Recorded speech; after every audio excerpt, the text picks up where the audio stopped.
Well, no matter what we discuss in this video, I think one of the biggest, or two of the biggest words we need to consider as fans is patience and perspective. Patience that Niels Koppen and Philippe Clement will get this right, and that we trust them through this process, and we trust them that it's going to happen, but we don't expect it all done tomorrow, today, the 14th, the 15th, whenever. It will take time to assemble this squad, and it will take time to get this right. And as I said on the video the other day, I think the experienced players will not arrive and not be bidded for or chased down or whatever you want to say until after the European Championships. Once clubs know pretty much, what is happening with players. Like I said, players will not tend to discuss their club futures, contracts, etc., while they are away with national teams. Obviously their agents don't have access to them, their clubs don't have access to them. So, it does obviously slow that process down. That maybe that more young players are, signed during this period because, they're not aware of the European Championships. They still are able to, obviously negotiate with clubs. So it could be that there's a few more of them coming. But overall, we need to give Niels Koppen and Philippe Clement the patience and the perspective that these guys can get this right and they will get there in time. Niels Koppen has proved, I think, that his ability to spread the net far and wide and to really look at different markets, different players, different areas.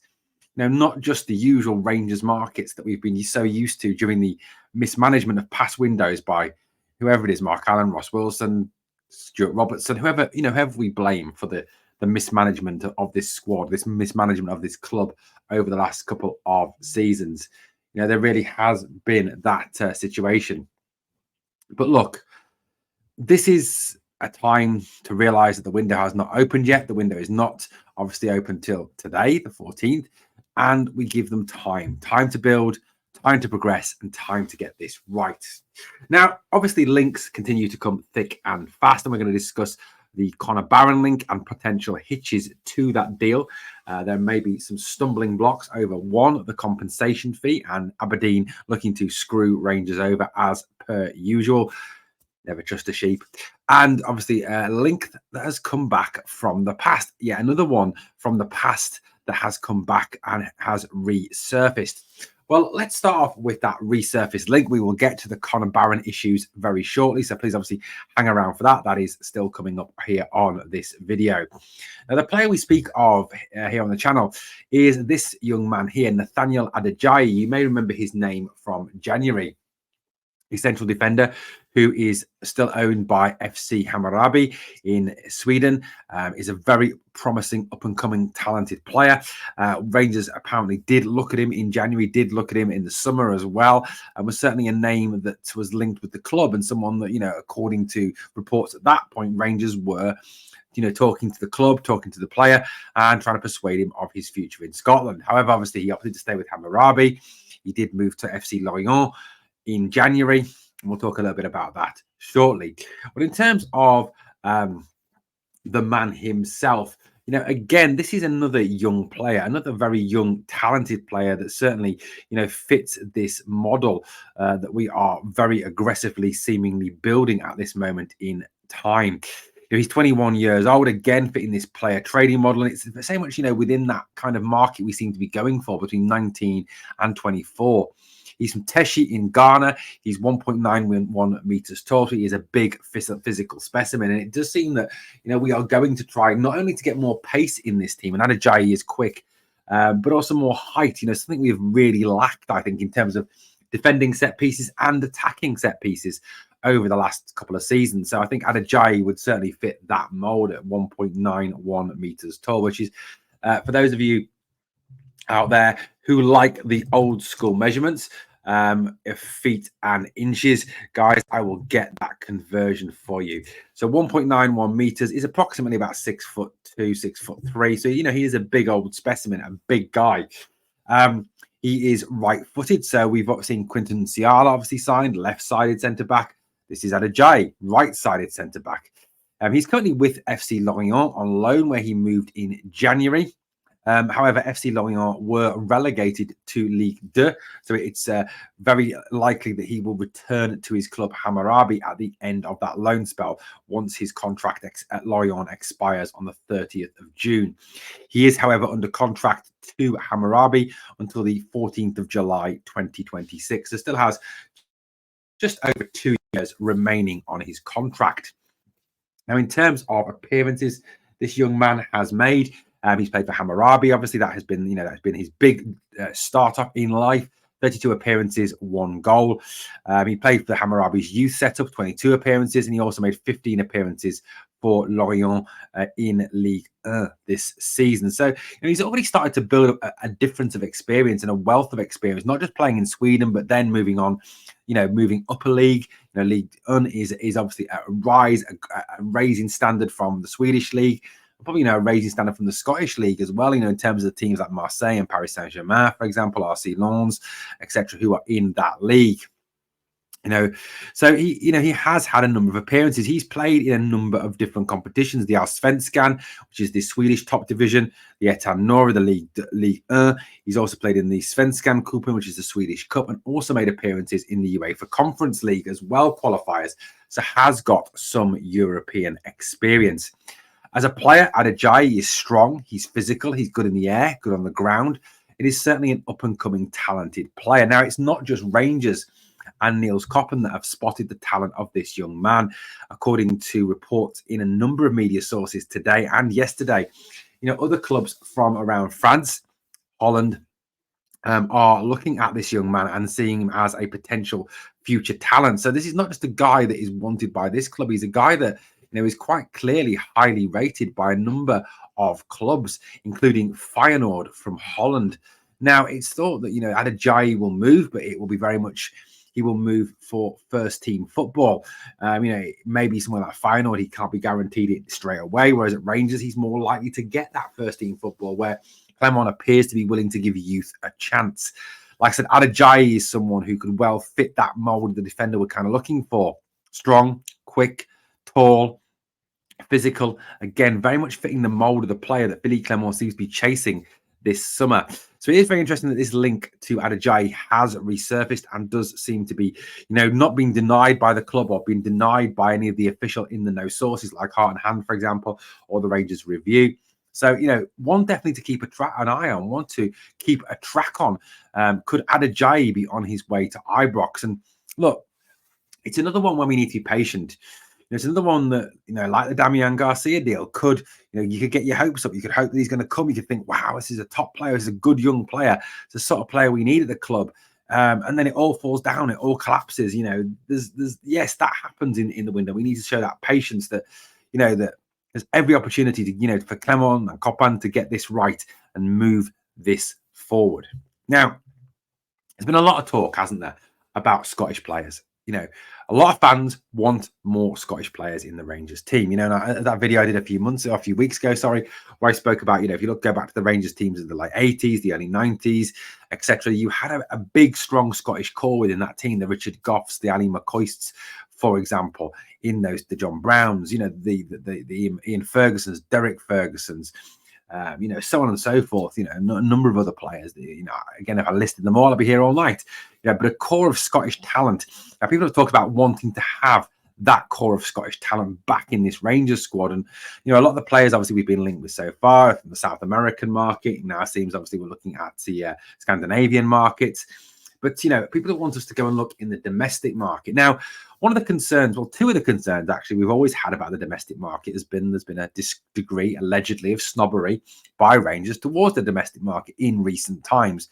Certainly if you go back to Sir Walter's time, he was never afraid to bring in a Scottish player.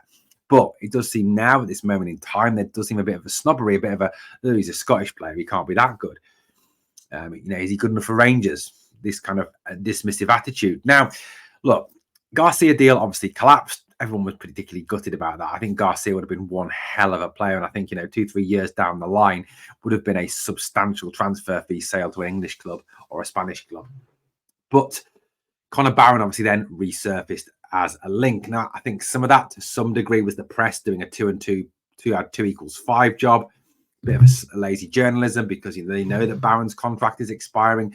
They know that once he's out of contract, he will only be able to obviously be Aberdeen due a compensation training fee. That is it. They're not obviously going to be due a big transfer fee, which they may expect for someone like Conor Barron. Conor is a top player. He really is, and we saw it, didn't we, last season, particularly in that semi-final. Him, go and he really outplayed that lot from across the city. Did better, really than an awful lot of the players that we already have at the club. We have at our club. So look, at the end of the day, there's every chance that that Conor Barron, is probably going to be on Rangers' radar. He is a very, very talented player. Now, according to reports in the media, he is apparently ready to make a decision on his future, but this will not come till next week. Talks of a medical, when a number of media sources are premature, and that he is still on holiday, and he will wait till the conclusion of his holiday to make up his mind. Now, he's had offers from Serie A, Hellas Verona, or have apparently registered an interest in him. There's a rumor going around that Bologna are also interested in him as well.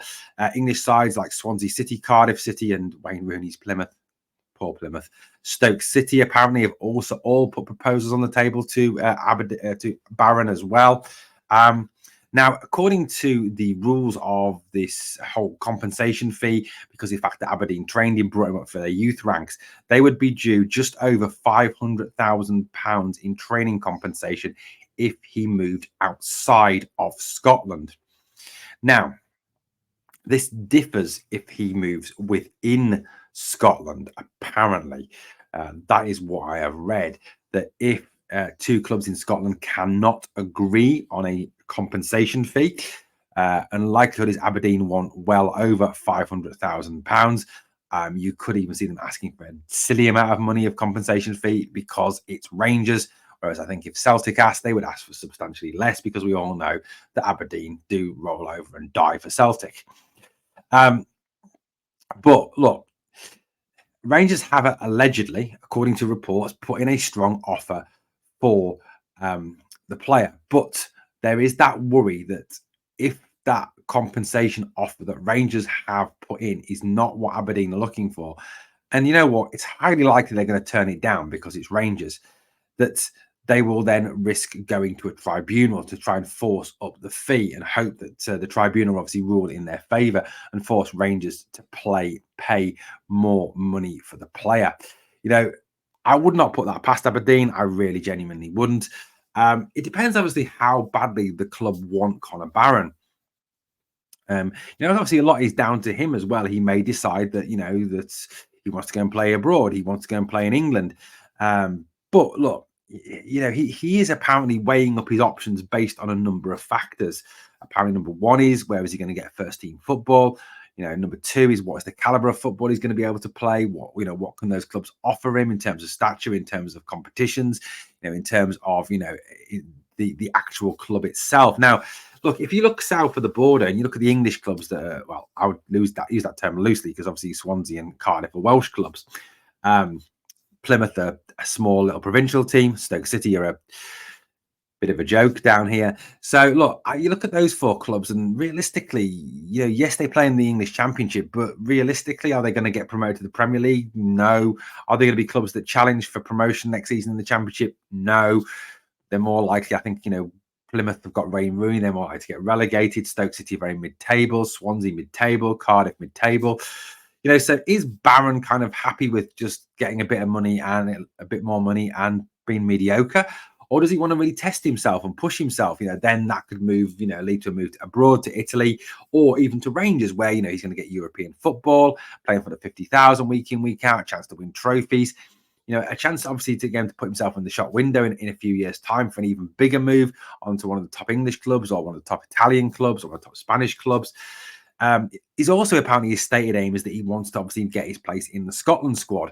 So, again, come do well for Rangers, put himself in the shop window, for the national team. So there's lots of options there and positives there for Conor Barron. But this deal could hit a hitch over that compensation fee, with the likelihood of Aberdeen wanting to try and screw as much money as possible out of Rangers, because it's Rangers. Call me paranoid. Call me one-eyed, call me silly, call me whatever you want, but I just feel that that will be how Aberdeen behave because it's us. I do think that, like I said, if it was the green and grey side of the city, they really wouldn't push it as much. Perhaps I'm just being paranoid here. I don't know. Right, guys. So two clear links there. Adijei and Barron, obviously, but this Barron deal could hit the buffers and fall apart in the same way the Garcia deal did. Look, like I said at the start, at the top of this video, it's about patience. It's about perspective. Perspective is the window hasn't even opened yet. Perspective is experienced players are not going to move until after the European Championship. Patience in Koppen, patience with Clermont. They will get this right in time. This is not a quick fix. This will not all be done in 24 hours, 48 hours within the window opening. It will take time to build this squad and push this squad forward. We trust Niels Koppen. I trust Niels Koppen to get this right. I think he has a very good scouting network, and I think the reason I trust him is very clear. If you look at his track record, what he has done in the past with the clubs he's been at, in particular PSV, Sabari, Bakayoko, Sangare, Noah Lang, top players that have been signed young and are now proving themselves to be great successes over in Holland. We've got to obviously follow that model, and I believe that we can then obviously put in place that trading model and be a successful club.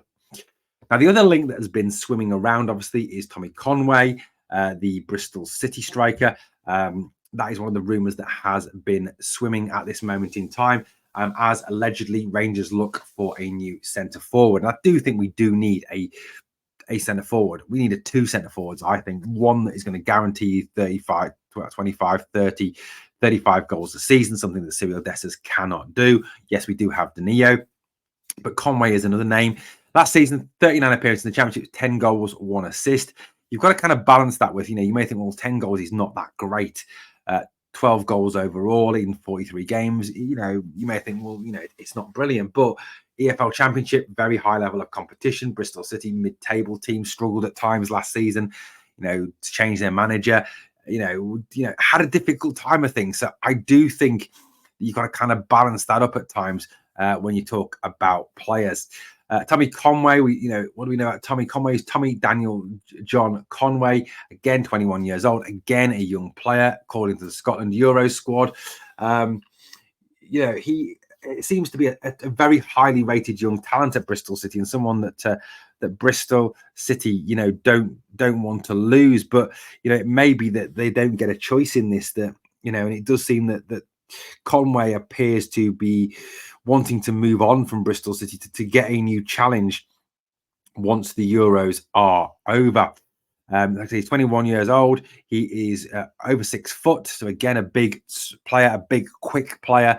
Again, fits the mold. He has Scottish and English citizenship. He's a centre forward. He's right-footed. He is under contract with Bristol City until June 2025.